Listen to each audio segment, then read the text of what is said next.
बिस्मिल्लाहिर्रहमानिर्रहीम। In this video we will discuss the neurology topic Alzheimer. Basically जैसे कि dementia, जिन लोगों को अक्सर भूलने की बीमारी होती है, ठीक है, कुछ चीज़ें याद नहीं रहती, कुछ एज स्पेसिफिक होती हैं, जब उनकी एज ज़्यादा हो जाए तो उनको ये प्रॉब्लम होती है। अब हम इसमें मेनली डिस्कस करेंगे Alzheimer disease. It is most common cause of the dementia in the elderly people, ठीक है। इट रियली ये ज़्यादातर 50 ईयर के बाद होती है, 50 ईयर के पीपल्स में ज़्यादा होती है और इससे पहले बहुत कम होती है, ठीक है। 50 जब एज ज़्यादा हो जाए तो उनको मतलब चीज़ें याद नहीं रहती और भूल जाती हैं, ठीक है। अब इसकी जो अर्ली ऑनसेट है ना, वो ऑटोसोमल डोमिनेंट हो सकती है, इनहेरिटेंस, और लेट के अंदर पॉलीजेनिक हो सकती है। अब ये होती क्यों है? क्योंकि जब इसके क्रोमोसोम्स की म्यूटेशन हो जाती है ना, एपोलाइपोप्रोटीन और सेनिलिन प्रोटीन होती है, जो कि जब एज ज़्यादा होती है तो उसमें म्यूटेशन हो जाती है सेनाइल एज की वजह से। अब इसकी मॉर्फोलॉजी जब हम देखते हैं तो कॉर्टेक्स की एट्रोफी हो जाती है और वेंट्रिकल्स इनलार्ज हो जाती हैं। और इसके अंदर मेन जो हमने अल्जाइमर में फोर्थ ईयर में भी पढ़े थे कि इसके अंदर न्यूराइटिक प्लेक्स और न्यूरोफाइब्रिलरी टेंगल्स बनते हैं, ठीक है। न्यूराइटिक प्लेक्स के अंदर क्या होता है, जो न्यूरोनल सेल प्रोसेस होते हैं around the central amyloid core, ठीक है। जो एमाइलॉइड कोर होता है उसके इर्द गिर्द न्यूरोनल सेल प्रोसेस होते हैं वो बन जाती है due to the defective degradation of amyloid, ठीक है। न्यूरोफिब्रिलरी टेंगल्स बन जाते हैं। These are the bundles of the filament in the cytoplasm of the neurons. इसके अंदर जो टॉप प्रोटीन होती है ना, उसकी हाइपर फॉस्फोरिलेशन हो जाती है। और ये एमसीक्यू भी आता है कि कौन सी प्रोटीन होती है जिसकी हाइपर फॉस्फोरिलेशन हो जाती है। अब इसके जो क्लिनिकल फीचर्स है, इसके अंदर ग्रेजुअल ऑनसेट डिमेंशिया हो जाता है, impairment of the ability to remember, उनको जो न्यू इन्फॉर्मेशन होती है ना वो याद नहीं रहती, ठीक है। शॉर्ट टर्म और लॉन्ग टर्म दोनों इफेक्ट हो सकती हैं। शॉर्ट टर्म ज़्यादा इफेक्ट होती है देन द लॉन्ग टर्म। इसके अलावा इसके अंदर anosognosia, patient deny that there is anything wrong with them, और पेशेंट जब भी उसके साथ कुछ गलत होगा वो मतलब डिनाई करेगा कि नहीं ऐसा नहीं है, ठीक है। लैंग्वेज डेफिसिट्स, एप्रेक्सिया होगा, डिप्रेशन, एजिटेशन, और इसके अंदर most common cause of the death जो होती है वो एस्पायरेशन निमोनिया होती है, ठीक है। अब इसके अंदर इसको ट्रीट कैसे करते हैं, कॉलिनेस्ट्रेज इनहिबिटर देते हैं, डोनीपैजल और रिवास्टिग्मिन। इसका भी पास पेपर में एमसीक्यू आया है कि रिवास्टिग्मिन जो है वो किस लिए यूज़ होती है, बेसिकली ये अल्जाइमर के लिए होती है, ठीक है। ग्लूटामेट एंटागोनिस्ट देते हैं, मेमेंटिलिन, ठीक है। उसके बाद है पिक डिजीज़। ये सारी डिमेंशिया की ही कॉजेज़ हैं और ये एज के रिलेटेड होती हैं, ठीक है। अल्जाइमर हमने पढ़ ली जो ज़्यादा 50 ईयर्स की एज, 50 ईयर्स में होती है अबव, ठीक है। पिक डिजीज़ को हम फ्रंटो टेम्पोरल डिमेंशिया कहते हैं। इसके अंदर क्या होता है, फ्रंटल और टेम्पोरल लोब्स का डिमेंशिया हो जाता है। क्लिनिकल फीचर्स जो है इसके अंदर बिहेवियर और पर्सनैलिटी चेंजेस आती हैं, ठीक है। टेम्पोरल लोब की वजह से लैंग्वेज डिस्टर्ब हो जाती है, ठीक है। और इसके अंदर dementia memory relative preserve in the early stage. Basically जो आपके फ्रंटल और टेम्पोरल लोब है ना, इनकी एट्रोफी हो जाती है। इसके अंदर भी inclusion bodies of tau protein rather than the ubiquitin. जो यूबिकोटिन होती है वो अल्जाइमर में होती है, यहाँ पे टॉप प्रोटीन की इंक्लूजन बॉडीज बन जाती हैं। यहाँ पे उन्होंने लिखा हुआ था कि हाइपर फॉस्फोरिलेशन हो जाती है, यहाँ इन्होंने बाय मिस्टेक लिखा है, यहाँ पे क्या होता है यूबिक्वाइटिन की।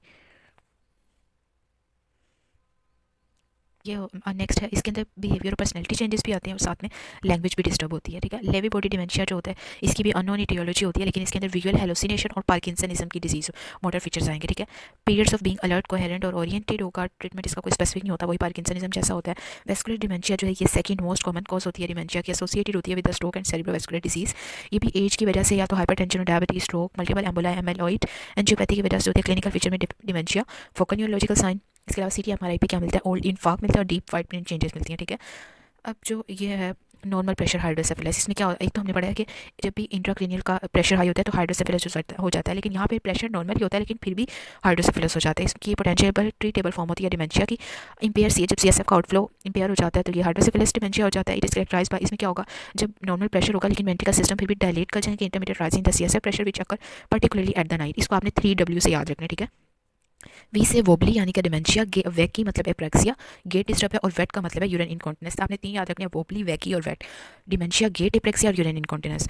गेट को क्लासिफाई करते हैं as a magnetic feet glue to the floor. यहाँ पे क्या होता है कि जो ऐसे लगता है कि वो बस वो अपना अगला कदम उठा ही नहीं सकता, उसके पाँव बिल्कुल जम जाते हैं वहीं पे। गेट इज ब्रॉड बेस्ड होता है और शफलिंग मतलब कि पार्किंसनिज्म में हमने देखा था कि नैरो गेट होता था, ठीक है। हेडेक और other sign of raised intracranial cranial pressure, इसके अंदर बाकी सिम्टम नहीं अपीयर होती, जैसे कि पैपुलर एडीमा हमने पढ़ा था।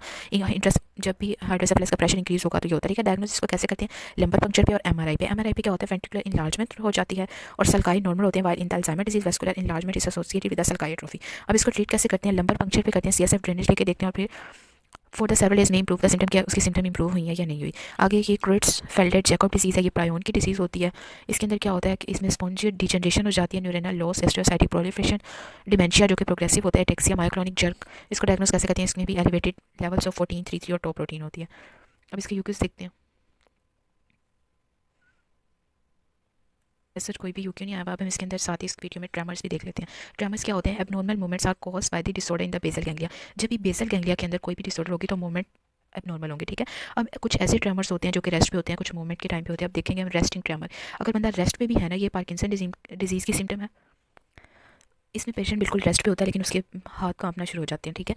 लेकिन अब जो फिजियोलॉजिकल ट्रेमर है, it is the most common type of the action tremor, मतलब जब भी कोई काम करने लगेगा, इसके अलावा एंजाइटी होगी, थायरोटॉक्सिकोसिस, अल्कोहल तो तब होंगे ये, ठीक है। एसेंशियल ट्रेमर जो होते हैं ये रेस्ट पे भी प्रेजेंट होते हैं और इंटेंशनली भी प्रेजेंट होंगे, ठीक है। जैसे कोई चीज़ करने लगेगा या रेस्ट पे बैठा होगा तो भी होंगे।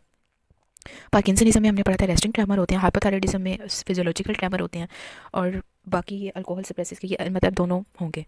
इसके अंदर रेस्ट पे भी और इंटेंशनली भी। Intention tremor, it is a tremor that is present with the intention only, not at the rest. नाम से पता चला है कि इंटेंशन से ही होंगे, ज़्यादा सेरिब्रल डिजीज़ में होते हैं। फ्लैपिंग ट्रेमर हमने पढ़ा था कि हेपेटिक इंसेफ्लोपैथी में होते थे। जर्किंग मूवमेंट होती है हैंड की। नेक्स्ट अदर मूवमेंट डिसऑर्डर में कोरिया हो सकता है, कोरिया में jerky small purposeless involuntary movement होती है। एथिटोसिस के अंदर writing movement of the limbs होती है। डिस्टोनिया के अंदर इनवॉलेंट्री कॉन्ट्रैक्शन होती है। मायोक्लोनस के अंदर रैंडम और non purposeful jerk of the muscles होते हैं। और टिक्स के अंदर repetitive semi purposeful movement such as the blinking, twinkling, grinning.